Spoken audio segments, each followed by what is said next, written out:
नमस्कार दोस्तों, स्वागत है आपका आज के मुख्य समाचार में, जिसमें सबसे पहली और बड़ी खबर में जिक्र होगा नागरिकता कानून का। प्रदर्शनकारियों के खिलाफ दर्ज मुकदमे रद्द करने की गई है हाई कोर्ट में मांग, जिसके बाद हाई कोर्ट ने योगी सरकार से मांग लिया है जवाब। दूसरी बड़ी खबर में जिक्र होगा कि किसानों की मौत पर रणदीप सुरजेवाला का तंज, कहा है दिल्ली के दरबार अब तो आंखें खोलो।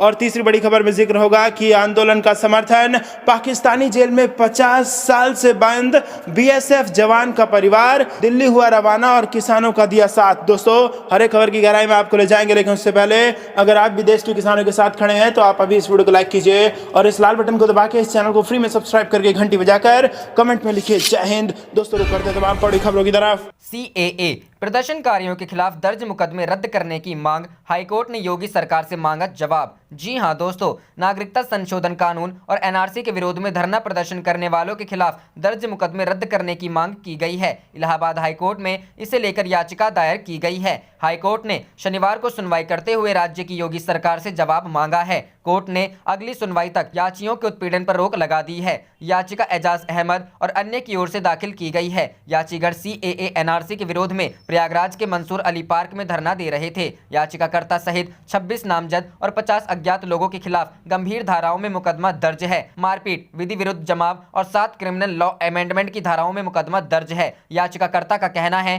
कि वह मौके पर नहीं था। याची व अन्य प्रदर्शनकारियों के पास से कोई आपत्तिजनक बरामदगी भी नहीं हुई है। जस्टिस पंकज नकवी और जस्टिस विवेक अग्रवाल की डिवीजन की बेंच में सुनवाई हुई। बता दें कि नागरिकता संशोधन कानून को आए हुए 1 साल हो चुका है। सरकार ने पिछले साल इससे जुड़े बिल को पास किया था। हालांकि इसके बाद पूरे देश में धरना प्रदर्शन का दौर शुरू हो गया था। दिल्ली के शाहीन बाग और देश के कई अन्य हिस्सों में भी शाहीन बाग की तर्ज पर धरना प्रदर्शन किए गए। उत्तर प्रदेश में भी लखनऊ के घंटाघर, अलीगढ़ विश्वविद्यालय और इलाहाबाद पार्क में पुलिस मुस्लिम समुदाय के लोगों ने इस कानून के खिलाफ प्रदर्शन किया था।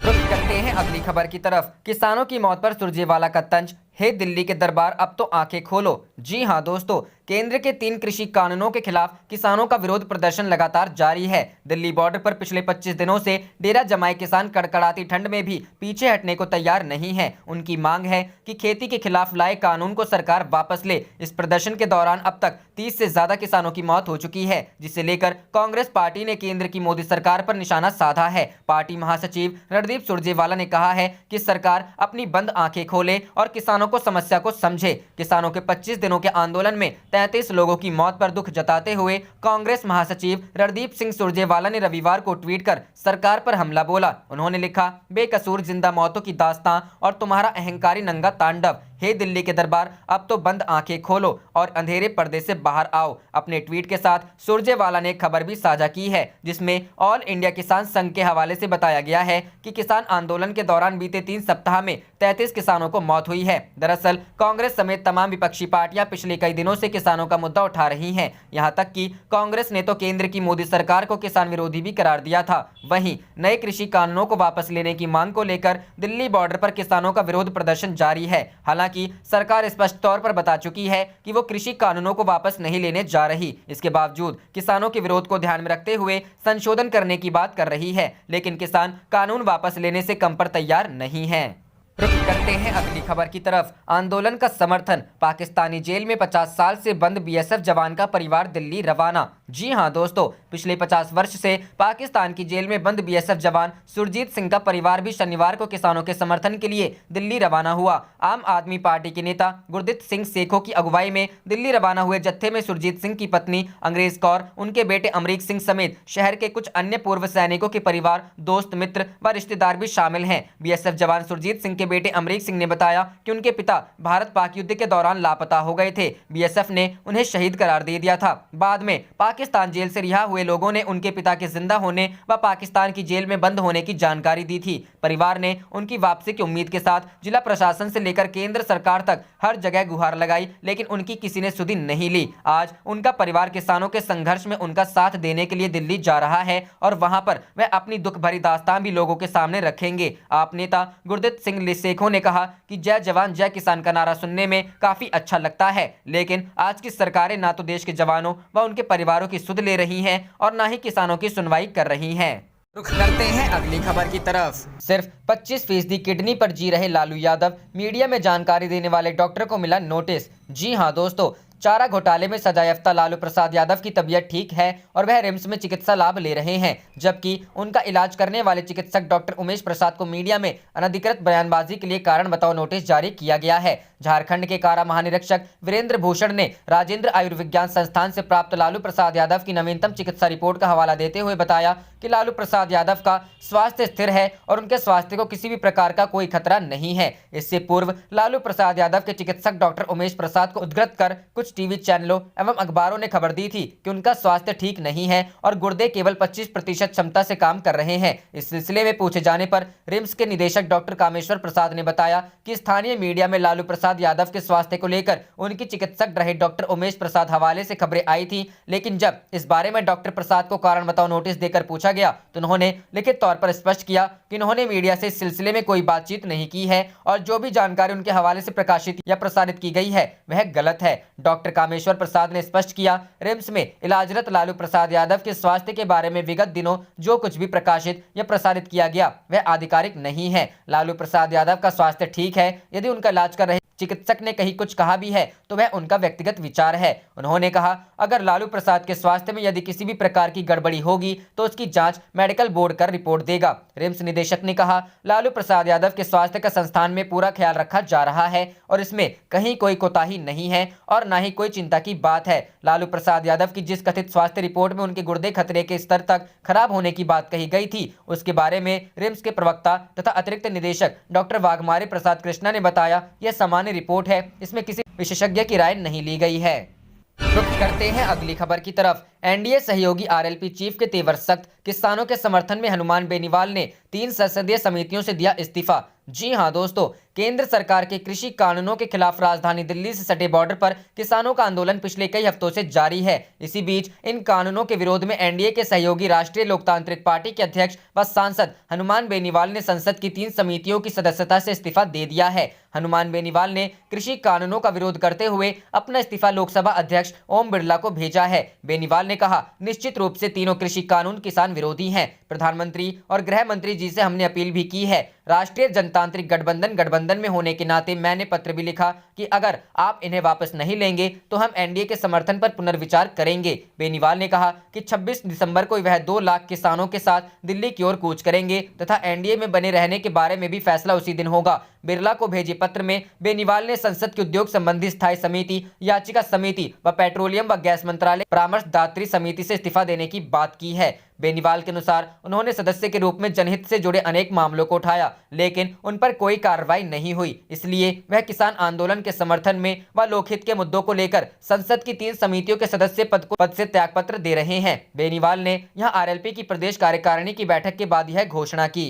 रुख करते हैं अगली खबर की तरफ। कृषि कानूनों के खिलाफ बीजेपी के अंदर से उठी आवाज, पूर्व मंत्री वीरेंद्र सिंह ने किया किसानों का समर्थन। जी हां दोस्तों, हरियाणा के वरिष्ठ जाट नेता और बीजेपी की सरकार में मंत्री रह चुके चौधरी वीरेंद्र सिंह ने किसानों के आंदोलन का समर्थन किया है। वीरेंद्र सिंह ने कहा है कि वह दिल्ली की सीमाओं पर जाने के इच्छुक हैं, जहां किसान पिछले 24 दिनों से नए कृषि कानूनों के खिलाफ विरोध प्रदर्शन कर रहे हैं। हरियाणा के रोहतक जिले के सांपला में शुक्रवार को बीजेपी नेता और पूर्व केंद्रीय मंत्री चौधरी वीरेंद्र सिंह ने किसानों का समर्थन किया और कृषि कानून विरोधी एक धरने में भी शामिल हुए। यहाँ सर छोटू राम मंच के सदस्यों ने एक धरने का आयोजन किया था, जिसमें शामिल हुए वीरेंद्र सिंह ने कहा है कि नए कृषि कानूनों का विरोध करने वाले किसानों का आंदोलन अब सबका आंदोलन है। सांपला में सर छोटू राम की प्रतिमा के पास ही सर छोटू राम मंच के सदस्यों द्वारा धरने का आयोजन किया गया था, जिसका अनावरण प्रधानमंत्री नरेंद्र मोदी ने अक्टूबर 2018 में किया था। जाने माने किसान अधिकार नेता के पोते वीरेंद्र सिंह हरियाणा की राजनीति के काफी प्रभावशाली जाट नेता हैं। वीरेंद्र सिंह बीजेपी में जाने से पहले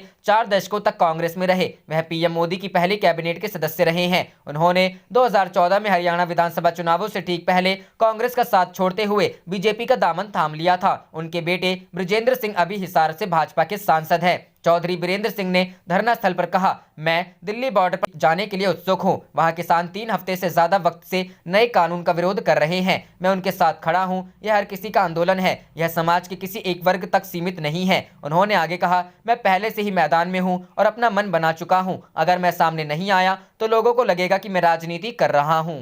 रुख करते हैं अगली खबर की तरफ। राहुल गांधी की फिर ताजपोशी तय। बैठक में बोले, पार्टी जो जिम्मेदारी देगी उसे निभाऊंगा। जी हां दोस्तों, कांग्रेस अध्यक्ष सोनिया गांधी ने पार्टी के वरिष्ठ नेताओं के साथ शनिवार को बैठक की। सोनिया गांधी के आवास 10 जनपद पर हुई मीटिंग में पार्टी के 20 नेता शामिल हुए। सूत्रों के मुताबिक इस बैठक में कांग्रेस के असंतुष्ट नेताओं ने कहा कि राहुल गांधी को पार्टी की कमान संभालनी चाहिए। इस पर राहुल गांधी ने कहा कि पार्टी जो भूमिका तय करेगी उसे निभाऊंगा। उन्होंने कहा कि चुनाव तय करेंगे कि नेता कौन होगा। कांग्रेस की ये अहम बैठक करीब 5 घंटे चली। इसमें पार्टी को मजबूत बनाने के मसले पर चर्चा हुई। कांग्रेस नेता पवन बंसल ने कहा कि राहुल गांधी के नेतृत्व को लेकर नेताओं के बीच कोई असंतोष नहीं है। बैठक में कांग्रेस अध्यक्ष सोनिया गांधी ने कहा कि हम एक बड़ा परिवार है, पार्टी को मजबूत करने के लिए हमें साथ काम करने की जरूरत है।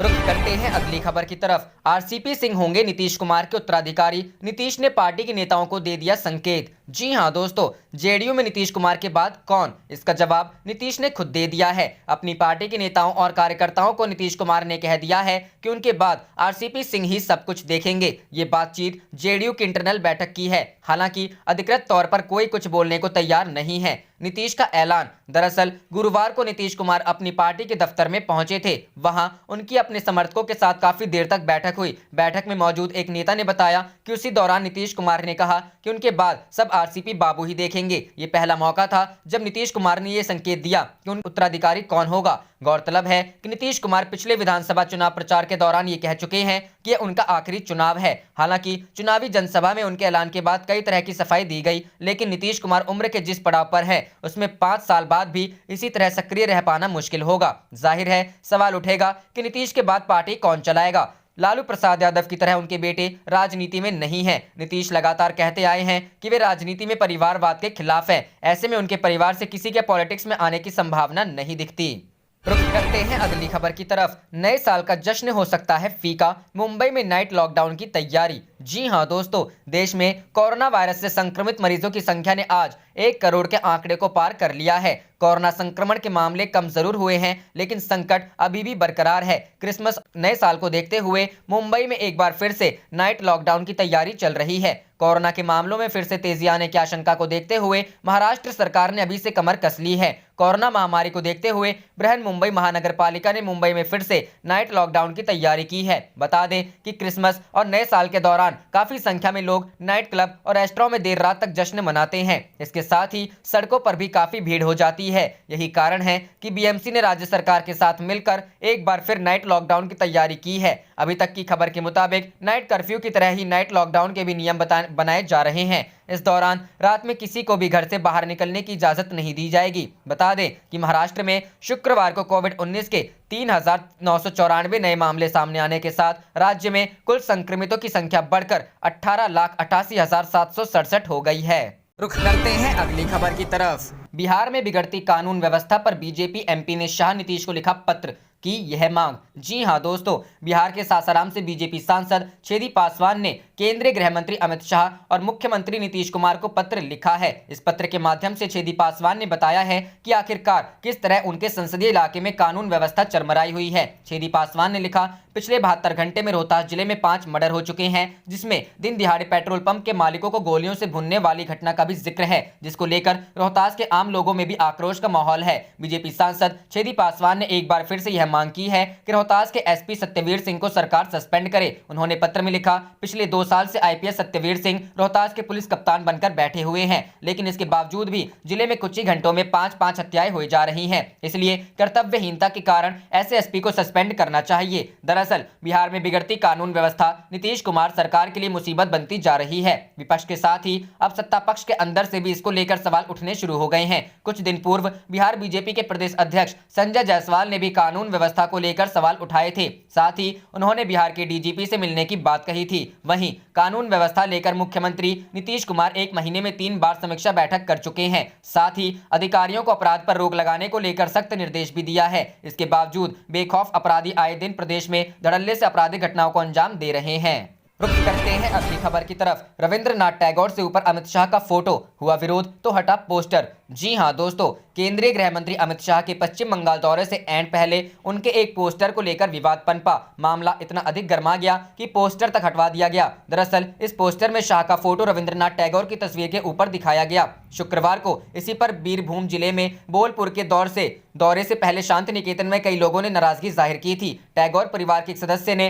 इस तरह के होर्डिंग को अपमानजनक और वामपंथी दलों ने इसे अनादर बताया। भाजपा के नेता अनुपम हाजरा की तस्वीर भी उसी होर्डिंग में नजर आई। हालांकि हाजरा का आरोप है कि शाह के दौरे से पहले यह तृणमूल कांग्रेस की करतूत है। शांति निकेतन आश्रम के वासी और टैगोर परिवार के वंशज सुप्रिया टैगोर ने कहा, रविंद्रनाथ टैगोर के साथ अपने नेताओं की तस्वीर लगाकर राजनीतिक दलों ने ओछी हरकत की है, यह अपमानजनक है। इसी बीच एसएफआई नेता और विश्व भारती विश्वविद्यालय के छात्र सोमनाथ साव ने कहा, फांसीवादी ताकतों द्वारा इस तरह की हरकतों से हमें कोई हैरानी नहीं हुई। हम इस अनादर के खिलाफ रैलियां निकालेंगे। होर्डिंग पर बोलपुर शांति निकेतन संस्कृति विकास समिति का नाम था और इसे कैंपस क्षेत्र में बोलपुर के कुछ इलाकों में लगाया गया था। बाद में इन होर्डिंगों को हटा दिया गया। बता दें कि बंगाल में अगले साल विधानसभा चुनाव है। गृह मंत्री और पार्टी के पूर्व चीफ शाह इससे पहले भाजपा की तैयारियों का जायजा लेने शुक्रवार देर रात करीब 1 बजे के बाद कोलकाता पहुंचे। बंगाल में वह 2 दिनों के दौरे पर रहेंगे। प्रदेश भाजपा अध्यक्ष दिलीप घोष ने कहा कि शाह और पार्टी अध्यक्ष जेपी नड्डा विधानसभा चुनाव होने तक हर महीने प्रदेश के दौरे पर आएंगे।